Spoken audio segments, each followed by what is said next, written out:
Have you ever driven by a sprawling car dealership and wondered why there are so many brand new vehicles sitting idle, with fresh paint gleaming under the sun but no owners in sight? You're not alone. The sheer number of unsold cars can feel baffling, almost like a hidden world the average person never gets to see. But behind those rows of shiny sedans and SUVs lies a web of financial gambles, forecasting mistakes, and behind-the-scenes deals that would surprise even the most seasoned car buyer. Every car tells a story, especially the ones nobody seems to want. It's easy to assume that if they're not selling, they'll just get shipped back to the factory or sent to some industrial graveyard to rot. Yet the reality is far more complex. From last-ditch price slashes to secret trades and auctions, dealers and manufacturers will do just about anything to avoid the nightmare scenario of a permanent lot ornament. And in some cases, they've taken measures so drastic, they've become an open secret among industry insiders. Keep watching, because we're about to peel back the layers and reveal exactly what happens when thousands of cars sit for too long, and how they eventually find a home one way or another.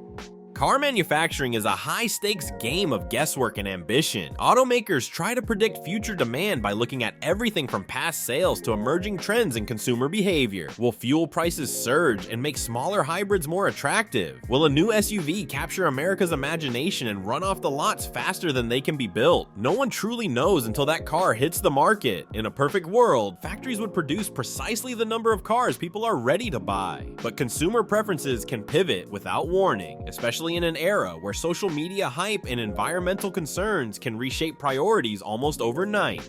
One year, big trucks are popular. The next, everyone might want compact electric vehicles. By the time a production line adjusts to course, it may already have thousands, if not tens of thousands of vehicles that suddenly don't match what the public desires. Manufacturers also face unexpected disruptions, economic slowdowns, natural disasters in key production regions, or changes in government policies can sabotage the best laid plans. Sometimes an automaker overestimates how much people will love a vehicle's redesign, only to watch it gather dust on dealership lots. The ripple effects travel quickly through the supply chain, hitting local dealerships the hardest. After all, it's the dealership, rather than the manufacturer, that actually owns the car once it's delivered, and that's where the real tension begins. Contrary to what many believe, dealerships don't simply receive cars from the factory on consignment. In most cases, they finance those vehicles, paying the automaker up front. The money usually comes from what's called a floor plan, which is essentially a big loan that covers the cost of new inventory. The dealer then pays this money back, plus interest, as cars are sold. The longer a car remains on the lot, the more interest piles up and the less profit the dealership can make when it finally sells. This reality is why dealers have a strong incentive to move inventory quickly. Every unsold car is not just taking up space, it's costing real dollars in monthly carrying costs, from insurance to financing fees. If a dealership misreads the local demand for a particular model, be it an oversized SUV or a niche electric sedan, it can end up with a glut of vehicles that simply aren't moving. And since returning them to the manufacturer isn't an option, dealers face a ticking clock to offload those cars before the financial drain becomes unbearable. It's one reason you'll see eye-catching promotions and big advertisements or special seasonal sales events. Think of those holiday blowouts or end-of-year clearance deals. They're not just about drumming up excitement, but about minimizing the impact of that monthly interest. Whenever you drive past a dealership with row after row of last year's models, remember that the owners aren't just sitting around, waiting. They're scrambling to figure out how to recoup their investment before depreciation and finance fees eat them alive. Once a dealership realizes a car isn't selling, it has to deploy every strategy available to spark a buyer's interest. Sometimes the solution is simple, a lower price. But when straightforward discounts don't cut it, the tactics get more creative. The most familiar method is to slap a big, bold sticker on the windshield advertising a discount. You might see thousands shaved off the MSRP, or special deals like 0% financing for a fixed term. Manufacturers often pitch in by offering factory rebates, cashback offers, bonus loyalty incentives, or even employee pricing events that let anyone buy a car for what a worker at the factory would pay. These deals can be so tempting that they create an instant buzz among potential buyers. Some dealerships go further, piling on free maintenance packages or extended warranties. They figure that sweetening the pot might push a buyer over the fence, especially for a model that's not considered hot. It's an easy way to stand out from competitors and make those stale cars start looking like bargains. When deep discounts aren't enough to get certain models off the lot, Dealerships sometimes take a more peculiar route. They convert those unsold new cars into used vehicles. It might sound odd, but there's a method to the madness. Dealerships may add these vehicles to their loaner fleets, where they're used by service customers who need temporary transportation. Once a car accumulates a small amount of mileage, the dealer can legally reclassify it as SD, often branding it as certified pre-owned if it meets specific criteria. Buyers who balk at the notion of a brand new car's price tag often see a CPO vehicle as a smart alternative. This approach shifts a car from a frustratingly silent corner of the lot into a more attractive spot in the used car lineup with slightly fewer financing constraints and a lower sticker price. It's a clever way for the dealer to clear out slow-selling inventory without having to butcher the price too severely.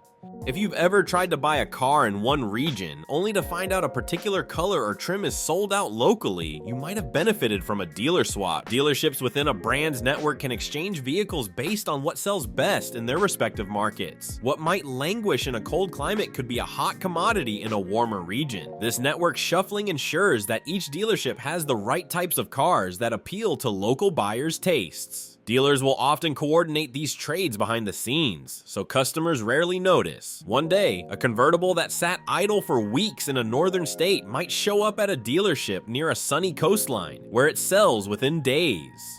Auctions are a universe all their own, hidden behind the facade of glitzy showrooms. Even though they're a crucial part of how dealerships move unwanted vehicles, most buyers never witness this side of the industry. In these fast-paced events, dealers from different regions or franchises bid on cars that others have decided to offload. There are two main flavors, closed and open auctions. A closed auction is exclusive, often restricted to dealers of a particular brand. Think of a manufacturer-specific form, where only Ford dealerships can bid on a batch of unsold Fords. In theory, this helps maintain stable resale values for the brand. Open auctions, however, are a free-for-all where any licensed dealership can participate. This is where the big bargains and the bigger risks often appear.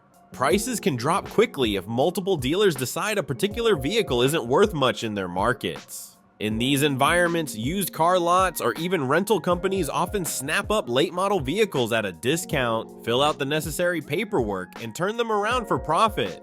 It might seem counterintuitive that a dealership would willingly incur a loss on a car by sending it to auction, but from a business perspective, it can be wiser to swallow a moderate loss now rather than sink more money into financing costs for months on end. Many times, these auctioned vehicles end up in rental fleets. The next time you're renting a car on vacation, there's a decent chance that vehicle is a former lot dweller someone else couldn't sell.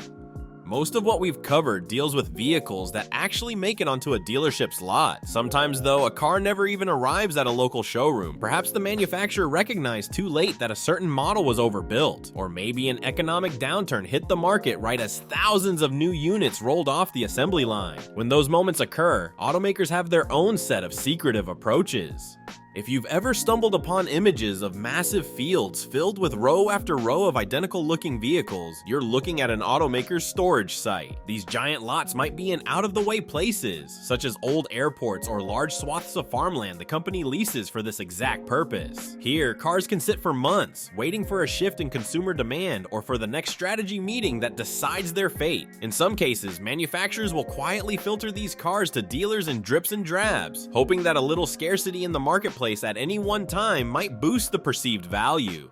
Meanwhile, those thousands of vehicles continue gathering dust, racking up costs and storage fees. One country's loss can be another's gain. If an automaker builds a model that doesn't resonate with American buyers but thinks it might do well in, say, South America or parts of Asia, it can arrange to ship large batches of these unsold cars abroad. Sometimes the only difference is that vehicles need minor tweaks to meet local regulations, like changes to emission controls or the addition of region-specific safety features. This approach can recoup some of the investment while preventing the brand from flooding the US market with discounted cars that could harm its domestic reputation. It's not the most glamorous solution, but for many automakers, it's better than watching brand new vehicles go to waste. The most dramatic route is also the rarest, destroying the cars outright. This tends to happen when an automaker decides that mass discounting would do more harm to the brand than good. There have been documented cases of high-end manufacturers literally crushing unsold luxury vehicles to keep their exclusive image intact, rather than let them go for cheap and risk devaluing their brand. It's not always a straightforward demolition. Sometimes automakers will salvage valuable parts like engines or electronics that can be reused. Yet the thought of brand new vehicles being dismantled, flattened, or shipped to recycling centers feels almost surreal. It's a testament to how fiercely some companies guard their perceived market value.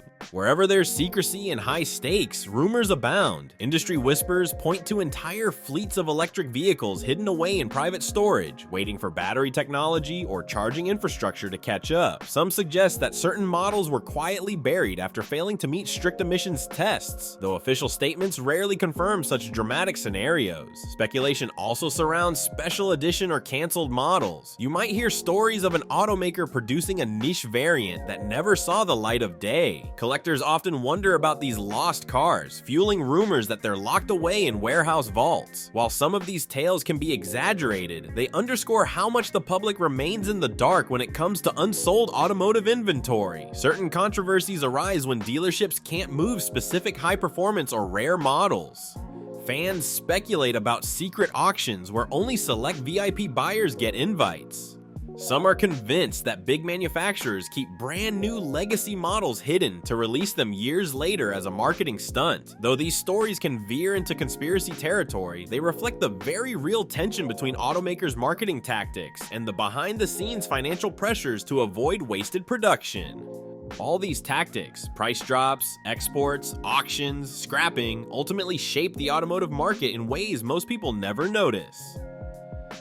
Consumers might benefit from killer end-of-year deals or attractive certified pre-owned cars that are nearly new. On the flip side, if too many unsold vehicles flood the market, it can depress resale values. Those who bought the same model at full price might find their vehicle's worth declines faster than they anticipated. There's also a broader economic angle. When automakers consistently overproduce, it indicates a mismatch between supply and demand that can hurt investors, employees, and local communities reliant on manufacturing plants. In extreme cases, persistent oversupply can lead to layoffs or plant closures, which ripple through regional economies. It's a stark reminder that each unsold car isn't just a chunk of metal on four wheels. It represents real financial strain for businesses and families alike. As interest rates fluctuate and consumer preferences shift, perhaps leaning towards more electric or hybrid options, this cycle might intensify. More manufacturers could struggle to find buyers for older technology while pushing out new lines they hope will be the next hot ticket. In such a tumultuous environment, the saga of unsold cars could become more common, leaving dealers increasingly creative and sometimes desperate in their attempts to move metal off their lots. At the end of the day, few cars truly vanish without a trace, even if they sit neglected for months or years. They might reappear as deeply discounted deals during a massive holiday sale. They could pop up at a used car auction, rebadged as nearly new after clocking a few thousand miles on a dealership's loaner program. In some cases, they quietly leave the country for roads on another continent or find themselves in secret storage facilities awaiting a second chance. And yes, a small handful do meet their end in the scrapyard. Casualties of a company's fierce desire to protect its brand. It's a world hidden in plain sight, and it's evolving faster than ever as the global car market becomes more competitive and unpredictable. Automakers and dealerships play a complex game, juggling consumer desire, market forecasts, and sheer luck. Next time you pass a massive car lot, take a closer look at those unclaimed vehicles. Each one carries a story of market calculations, production gambles, and an entire business ecosystem all working tirelessly to make sure that, in the end, no car stays unsold forever. If you found this eye-opening, consider sharing your own thoughts. Have you ever scored a jaw-dropping deal on a car that seemed destined to be a dealership leftover? Share your experiences and questions, and let's keep this conversation rolling. The next time you see those rows of untouched vehicles, you'll know that beneath the shiny exteriors, there's a whole secret journey waiting to unfold.